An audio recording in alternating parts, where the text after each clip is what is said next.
Hello everyone, in this video I want to answer the question, is Heimerdinger truly wise?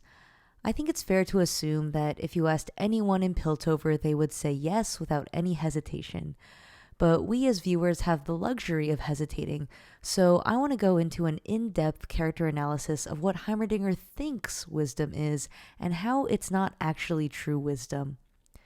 I really like Heimerdinger and feel like he isn't talked about much despite being such a unique and important character in Arcane. So, although he might not be truly wise, I'll also talk about how he can and perhaps will become a much wiser character alongside Ekko in Season 2. So stick around for that and let's get right into it. Heimerdinger's downfall is his core belief that time lived is a proxy to wisdom. He constructs his life, reputation, and even Piltover around this belief. And this self-constructed pedestal of lofty wisdom ironically ends up bringing about his political demise. In Heimerdinger's opening scene, we can see that he uses his age to establish dominance and have the last word with Jace. How old are you, my boy? I'm 24. Well, I am now 307 years old. All my life I've pursued the mysteries of science, only to discover some are better left unsolved.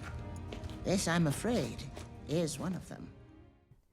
If we continue to think of Heimerdinger's constructed pedestal of wisdom, we see that Heimerdinger is on a completely different plane of wisdom than everyone else in Piltover. He's basically untouchable.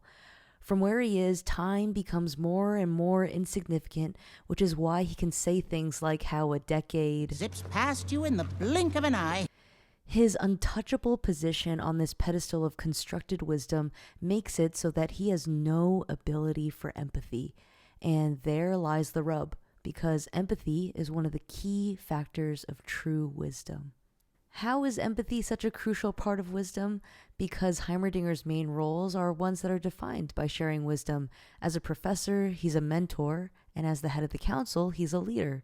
Since effective mentorship and leadership require empathy, empathy should therefore be a prerequisite for Heimerdinger to be truly wise. In these next three scenes, we can see that Heimerdinger's constructed wisdom restricts him from being effective at either role. The first scene is very brief, but speaks volumes onto who Heimerdinger is as a mentor. In episode 2, Victor brings up the potential that just expelled Jace's research has when Heimerdinger shuts him down and they have this brief exchange. Nonsense. It's far too unstable. Could you stabilize it? Me? Why would I? That only leads to more problems. And that poor boy has enough of them already. A mentor's primary role is to guide, and this short conversation shows Heimerdinger's failure to guide Victor and Jace in the best way for them. Within this discovery of controlling magic, Heimerdinger only sees problems. However, he doesn't point out what those problems are or how they can be avoided. Instead, he tries to quench their passion before it can become something more, whether that be solutions, problems, or a combination of the two. Heimerdinger's guidance can be boiled down to something like, big problems dissolve with time, so in the meantime, don't make small problems. We can see Heimerdinger continue in this unwise mentor pattern in the second scene when Jace and Victor show him the hex core. You must destroy it. What? Please. If ever you've put faith in my guidance, hear me now. If you've ever put faith in my guidance is a strange thing to say in this context because Hextech started by Victor and Jace not putting faith in Heimerdinger's guidance. In order for them to really listen to Heimerdinger, he needed to show them wise and empathetic guidance in this moment, but instead he does what he usually does. He exalts himself as the pinnacle of wisdom and assumes that people will follow him. And we can confirm that Heimerdinger is up on his pedestal by what he says to Victor next. Victor, something's different. You've changed. What did you do? What do you mean, Professor? It's that thing. It must be destroyed. Fair enough, Victor had been a little irresponsible with the hex core at this point, but it's shocking to see that Heimerdinger's next strategy as a mentor is to blame. It shows that his constructed wisdom has him too far gone and he can only look down on people rather than empathize with them. We see this blame pattern again in this third scene when Heimerdinger is about to get kicked off the council. This scene, by the way, also shows how he fails to be a wise leader. It starts with Heimerdinger talking about the big, lofty problems that he sees at hand because, remember, he only has the capacity to recognize and consider big problems. I believe if we set aside our greed and arrogance, we can be one again. It will take vigilance. We must hold each other accountable. And who holds you accountable? No one does, since Heimerdinger's constructed wisdom separates him from everyone else. While Jace is legitimately worried about what to do next about Zahn, Heimerdinger can't help but see all of these things as small problems. He fails to empathize and understand that small problems are big problems for people who don't live as long as he does. So Jace's line here makes perfect sense. But healing this city will take more than just speeches. Time and again, you've warned us what not to do. But let me ask you this. What's your plan? And this is where Heimerdinger misinterprets Jace's frustration, looks down on him, and blames. He thinks that he knows the source of Jace's frustration. I see what this is about. Your Hextech projects need more time, more safeguards. Heimerdinger thinks that Jace is just being cranky and bitter about his suggestion to give Hextech more time.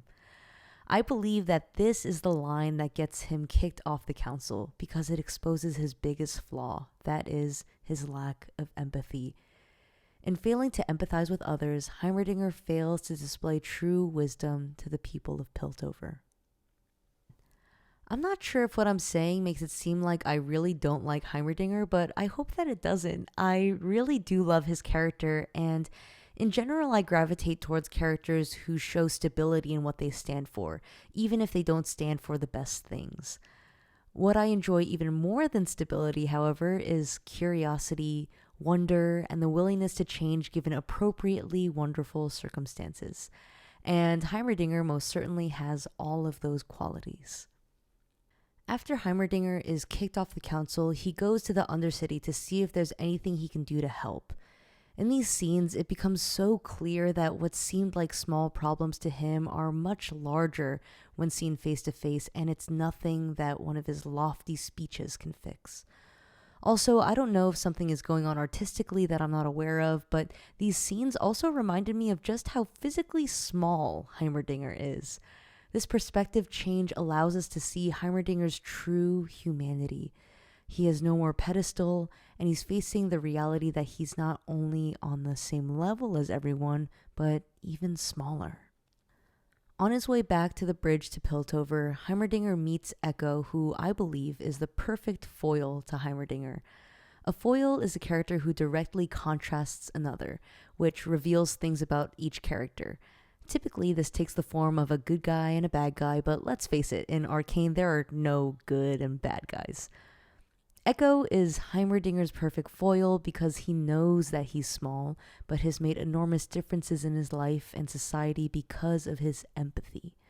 Even growing up, everyone called Ekko Little Man, but in just a span of less than a decade, he became one of the key leaders in creating a thriving society of misfits in the underground.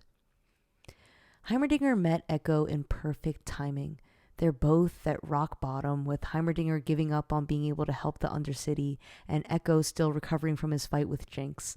Ekko recognizes this when he says, "We're having the exact same day." Their first conversation shows that, for the first time, Heimerdinger is willing to listen and be equals with someone. Oh, ingenious. Though these blades seem improperly pitched. You're wrong. It's designed for the fissures. Air is denser. Even when Ekko recognizes him as Counselor Heimerdinger, this is how he responds. Counselor Heimerdinger? It's just Heimerdinger now. There is no more pedestal, and this is where Heimerdinger's redemption begins. With Heimerdinger no longer on his pedestal, he can now take advantage of his best characteristics, his wonder and curiosity, and allow them to change him for the better. As Heimerdinger is introduced to the Firelight's hideout, we see life come back into his eyes. This is his redemption back to the goodness that he stands for. He's quickly learning that time is not the answer to everything, and he even asks Ekko, You say all this came about in your own brief lifespan? How were you able to accomplish so much so quickly? in just a few seconds, Heimerdinger's wonderment brought him from not being able to comprehend how to help people aside from letting time take its course, to seeing Ekko and beginning to understand what happens when you take action with the time and cards you're given. In the midst of all of Heimerdinger's amazement, Ekko gives a very profound response. It's not enough to give people what they need to survive. You have to give them what they need to live. And that line is the essence of the empathy that Heimerdinger failed to have all this time. That line is enough for us to be confident that although Heimerdinger failed to be a wise mentor and leader in Season 1, his relationship with Ekko and time with the Firelights will turn him into a terrific character of wisdom. There is so much potential for Ekko and Heimerdinger in the next season, but making specific predictions would probably be an entirely different video. I love this 2-second scene in the last montage where the two of them are seen working together. We can already see so much development in Heimerdinger's character from his body language alone. He's being a true mentor and collaborator as he ponders what Ekko is saying. And that last focus on Ekko's watch is an emphasis on both characters' tie to time. Talk about things coming full circle. This gives me so much hope and excitement for the next season and what'll happen with these two characters in light of the larger plot. I hope that you enjoyed this in-depth analysis of Heimerdinger, one of my favorite characters in Arcane. So far, I've just been making these videos in my spare time, and I really appreciate how much love and support that my first video on underrated Kate and Vi moments got, especially because of all the awesome conversations that were going on in the comments section.